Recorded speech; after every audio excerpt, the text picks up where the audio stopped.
Under Section 50, I can demand your details. You've heard that line from officers countless times. But what does the law actually say? Section 50 of the Police Reform Act 2002 was built to tackle anti-social behaviour, not to control lawful filming or peaceful refusal. Tonight, we break down its limits, its tests, and your rights when you're told to give your name. Give your name or you'll be arrested under Section 50. Heard that before? Well, by the end of this video, you'll know exactly when that demand is real and when it's bluff. Welcome back to Know Your Rights, the weekly education series by Scorpion Audits. Every Saturday we explain the law. Every Sunday we test it on the ground with a video. Tonight we decide, or decode should I say, Section 50, a single paragraph that sparks most ID demands on camera. Know its boundaries and you know exactly where the law stops and where your rights begin. Section 50 was introduced to help officers deal with persistent harassment and intimidation in public spaces. It allows a uniformed constable to require a person's name and address, but only where there is reasonable belief, not a hunch, that the person has been or is acting in an antisocial manner. Belief means evidence, not attitude. No behaviour, no power. Antisocial manner means behaviour that has caused or is likely to cause harassment, alarm or distress to people outside your household or in a public space. Annoyance is not enough. The impact must be real and reasonable. Filming isn't harassment. Raised voices aren't distress. Real harm or nothing. So myth number one, refusing details is itself a crime always. Well, refusal to give details is only offence if the officer was lawfully exercising Section 50. That means having a reasonable belief of antisocial behaviour. If that belief doesn't exist, the requirement fails and so does the offence. So ask the officer first, what behaviour exactly? If they can't answer, the law isn't on their side. Section 50 creates the offence of refusal, but does not itself authorise arrest.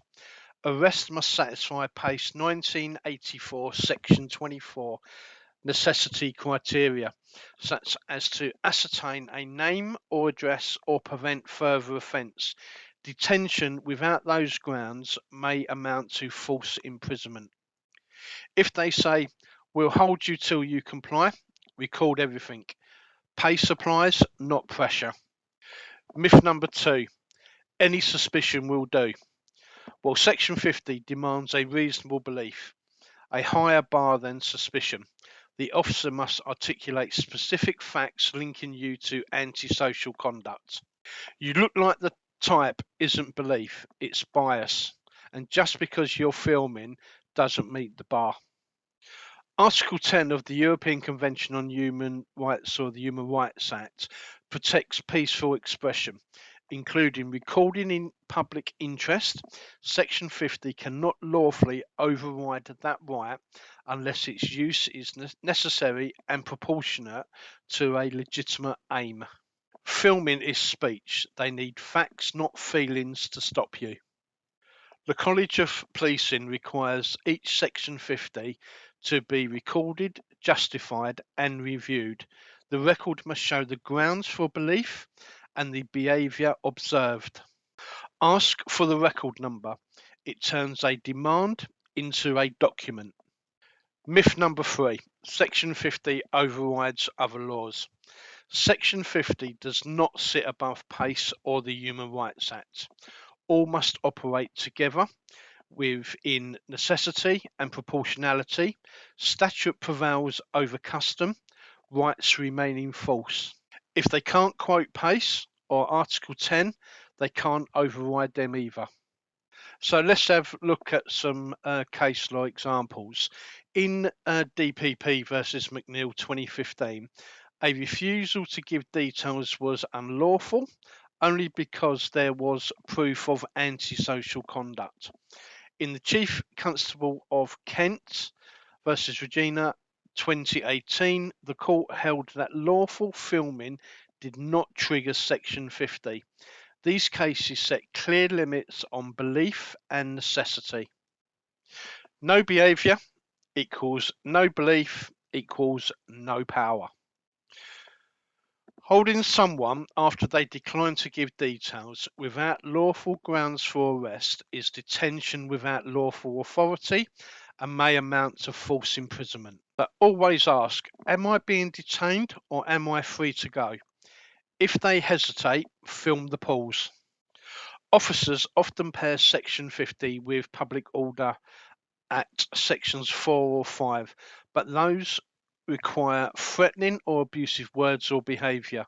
Mere presence or filming does not meet the test. Silence isn't offensive, it's evidence.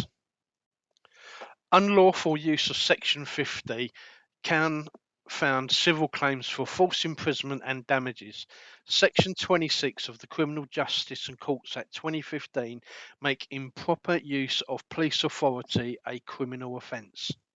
If they twist Section 50 into threats, that's Section 26 territory, so it's their problem. Only constables in uniform may exercise Section 50. Private security, PCSOs or store staff cannot compel your details under this section. If it's not a police badge, it's not Section 50. End of story. The power must target an identified individual believed to be acting anti-socially. Blanket demands or mass ID sweeps at protests breach both the Act and Article 10. It's one belief per person, not per crowd. Failing to comply with a lawful Section 50 demand is a summary offence, punishable by a fine up to level 3 on the standard scale, currently £1,000. Unlawful arrest or detention, however, can result in civil damages and disciplinary action. One misuse can cost them a career or their false thousands of pounds. So if you're faced with a Section 50 demand, 1. Always stay calm and record. 2. Ask under what power. 3. Ask what behaviour are you alleging. 4. Clarify, am I free to go? 5. Give only name and address if it's lawful, nothing more. 6. Ask for the record number. And 7.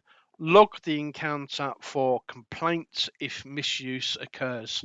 So the key takeaways are: 1. Section 50 requires reasonable belief of antisocial behaviour.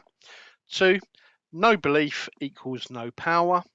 3. Only name and address can be required. 4. Arrest needs pace necessity. 5. Filming is a protected expression.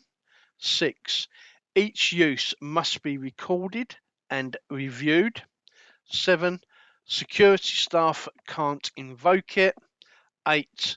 Misuse invites civil and criminal penalties. So Section 50 is not a catch-all for control. It's a precise tool for genuine antisocial behaviour. Understanding its limits keeps you lawful and protected. And in tomorrow's case study, we'll look at Section 50 in more detail. Please subscribe to the channel to stay informed, and remember, knowledge equals protection. If you want to look up some legislation and some case law references, you can look at the following. So legislation, you can look at the Police Reform Act 2002 Section 50, PACE 1984 Section 24, Crime and Disorder Act 1988 Section 1, Home Office ASB Guidance 2003 to 2004, College of Policing Operational Guidance 2024, DPP, which is Department of Public Prosecutions versus McNeill, 2015. Chief Constable of Kent versus R, 2018. Roberts versus County Council of Cheshire, or Chief Constable of Cheshire, 1999. Lumba versus Secretary of State, 2011. Redmond-Bate versus the DPP, 1999. Yeah, if you look at those, that gives you a bit more information.